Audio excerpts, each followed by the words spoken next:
What does that say about the state of the industry? I think it's both, actually. So, no.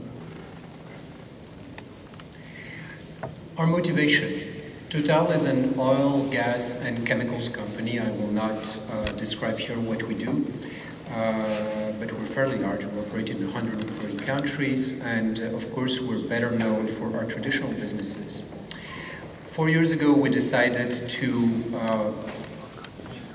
develop a specific organizational unit, a branch dedicated to renewables, and it became a strategic focus of the company. Now, the reasons for that are twofold.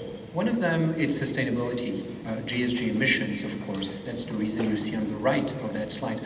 But the first reason is a supply and demand reason, which my BP colleague mentioned this morning or at noon, and it's a very important one. We need all forms of renewables to be able to ramp up the supply to meet demand. It doesn't mean that solar or biotech is going to replace fossil fuels necessarily anytime soon, but it means that we still need them. And that's a very important point to make, and that's what drove us to see this as strategic for us. What do we do? In renewables, biotech, which is my focus of today, and solar. And why do I mention this here? Because it's interesting to look at both at the same time. We started both at the same time. We have positions in both. But these two industries are at slightly different levels of maturity. I would say that industrial biotech is early teenage, going into puberty, whereas solar is actually late teenage, and the industry is consolidating. It's a very serious end of teenage crisis. And it's very important because it gives you a window on the future to come. Now, in both cases, we decided to go for these types of renewables because A, we wanted competitive edge based on technology, and that, as you'll see, influence what we think of biofuels, of conversion to biofuels and what we choose. And the second thing, we see ourselves as integrators, so we have to think about the entire value chain. The way we function is perhaps worth 2 minutes. We did not start this effort by ourselves, nor are we going to continue it by ourselves. We partner. Why? Because since we think technology is key, because it is disrupting the value chain, and there are a number of technology segments in biotech, for instance, from lignocelluloses to sugars, sugars to molecule, managing the feedstock, and even converting sugars to molecules. That's not one type of technology. That's several technology bricks that you need to pull together. And in each of these fields, the labs or startups that are able to make a difference are a handful.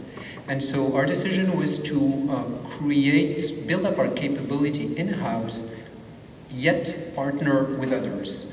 And so the way we do this is we partner with startups. We try to create win-win partnerships. Not an easy job. It's actually an art, and we're learning. We try to develop expertise, know-how, and intellectual property in-house, meaning that we never outsource any R&D or technology build-up.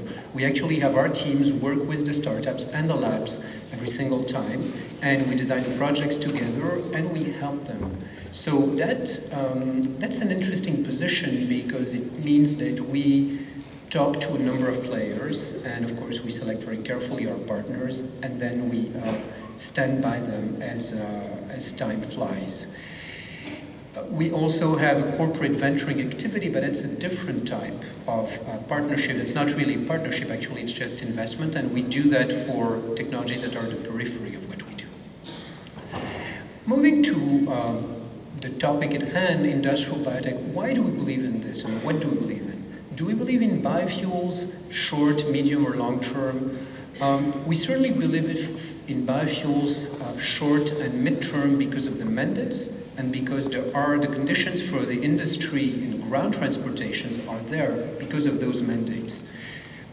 We also believe in non-vegetable oil feedstock because of the tensions on those markets. And we also see that the aerospace industry is very keen on promoting biojet, although there are no mandates and no viable business model for the moment, so let's hope for the best. And therefore, we do believe that short to mid-term, there is certainly a biofuel play. Long-term, it's not a no, it's not a yes. There are some energy substitution questions that are quite interesting with electric car, on which we don't have an answer yet. Now, chemicals. For chemicals, you don't really have a choice. If you want to produce chemicals in a renewable manner, you have to start from molecules that are grown renewably, meaning biomass. And therefore, we also need, we believe in chemicals long term for sure. So both. Now, how did we choose and how do we continue to look at the flourishing universe of technologies of conversion in this space? So our criteria are fairly simple. There's 4 of them and they end up in economic viability. The scale-up part, can the process be scaled up? And that has to do, of course, with the process itself, but of course also with the type of biomass or feedstock that it takes. The markets, are there markets for the specific molecules or products? The environmental footprint, that's of course absolutely key, it's one of the initial drivers. And finally, does the technology change something, since we know that the industry is not mature, so obviously there is more effort needed. What did we pick? What do we think is interesting right now? Our perspective is that sugars to molecules through genetically modified organisms, aka synthetic biology, has a lot of promise. So you see it's the second segment, the arrows going from sugar to a variety of molecules now. Why is that? A, we think the science behind it and the technology, therefore, is disruptive. B, there's a flexibility argument. We think that the core science and technology to transform sugar into a given molecule or product is probably not very far from the core science and technology needed to transform it into a slightly different one.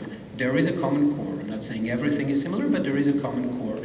And that core competency, therefore, is somewhat flexible to the end, with respect to the end product.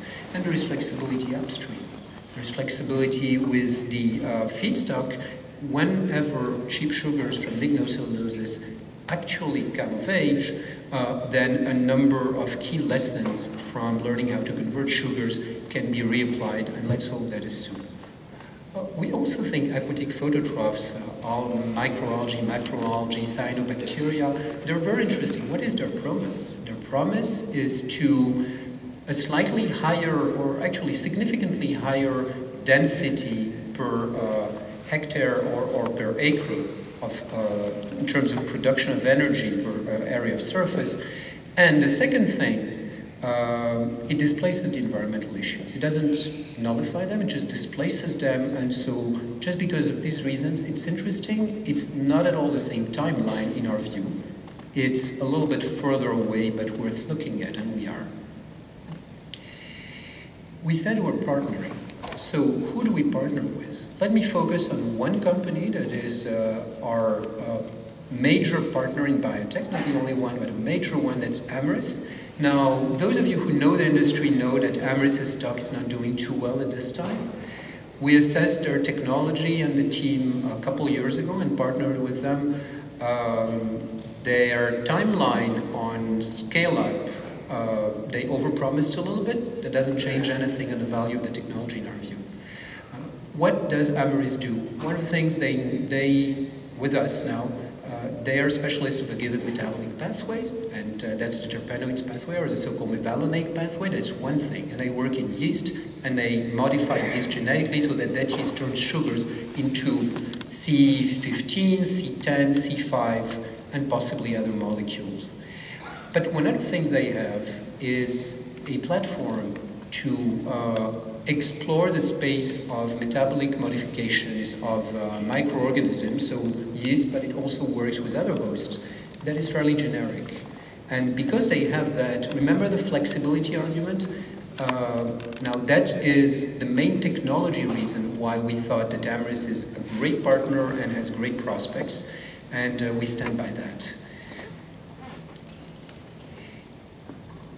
Amyris doesn't have all the technology bricks needed to succeed. In fact, I believe it's very hard for any given company, particularly a startup, to have that, considering that you need to set up an entire value chain, and that even to succeed at one segment, the conversion of sugar to a molecule, this is not a very short-term game, and there are some complementary technologies that will be needed to succeed, and some flexibility as technology progresses. So, as I told you, we function by partnerships, and that is a message that I believe goes way beyond Total or what we do. Those partnerships are an interesting trend in the industry. There's a couple of consultancies, by the way, that map them now in fancy graphs. So here is a graph centered on us as a central node. Of course, you could represent it differently. So Amyris is certainly our main partner for the Industrial Synthetic Biology platform. We also partner with the Joint Bioenergy Institute on exploratory projects that may come as complements to that platform. There's a Boston area startup. I can't tell you much more, but it's a different pathway and it's a different host. And Phototroph, Selectis, there is Wageningen University, just to tell you that it's not all in the US. You notice that 4 of them are in the US, by the way. What does that say about the European biotech so far? We also look at thermochemical transformations. We have pilot projects, but we don't necessarily build strong competencies. We're not as dedicated to building the in-house competency as we are to biotech. And we have investments that are arm's length investments. It's not partnerships, but nevertheless, we're very happy to use Gevo, Cascata, Elevance, and Agilex. So that allows us to keep our eyes open on how the field evolves. Our strategy currently in biotechnology, well, you probably won't be surprised. It's to develop a technology-based competitive advantage on the fermentation of sugars or fermentable raw materials, they may not necessarily be sugars, to products, and that requires marrying the competencies of some of the partners that you just saw with what we can do with chemical transformations and what we do in biotech. And then secure viable feedstock supply, which is very much an open question. And for that, we are looking with Amyris in Brazil, for instance, but we're also looking in Europe, and why not in the United States? Let me finish with what I see as some current challenges in industrial biotechnology, that some of which we're facing, but more in the spirit of feeding the discussion later. So, well, first criterion for success, we said scale up. So building a supply base for large volumes of cheap biomass feedstock is by no means a done deal. You've all seen many studies showing the global potential for biomass. Sure, there is lots of it, especially if you start, thinking about dedicated crops, and then you look at waste, you look at industrial waste, you look at agricultural waste. But these supply chains are not yet ready and proven, as you all know. We also know that global studies mean only so much, and that it's usually a local story. For potential, the constraints, the choices, the agricultural practices, they all make the economics and the viability. Now, I agree with my colleague from BP. Sugar in Brazil is scalable, sustainable, low carbon, and what was the last one? I think it was low cost. Well, that one is a little bit of a question mark. It's okay, but it's unclear that it's low cost enough for now to allow for the lowest price commodities it might become. Now, when will cheap sugars from lignocelluloses be available at scale? I guess that's a question for my fellow panelists. Now, biomass transformation routes must meet environmental standards. This is one of the reasons that the whole game started. Now, what's interesting is that when you look at life cycle analysis, it's mostly the reduction in emissions is largely driven by the feedstock. How do you grow it? Where do you grow it? What kind of feedstock is it? Obviously, land and water are scarce resources. It's not really about non-food versus food. It's about land and water, and arbitrage happens implicitly or explicitly. Mandates have set the stage for the ground transportation biofuels industry, but there are no mandates in jet, There are no equivalent indicators or driver for bio-based chemicals, even though there is a consumer preference. How much consumers are ready to pay is still a question mark. So those markets are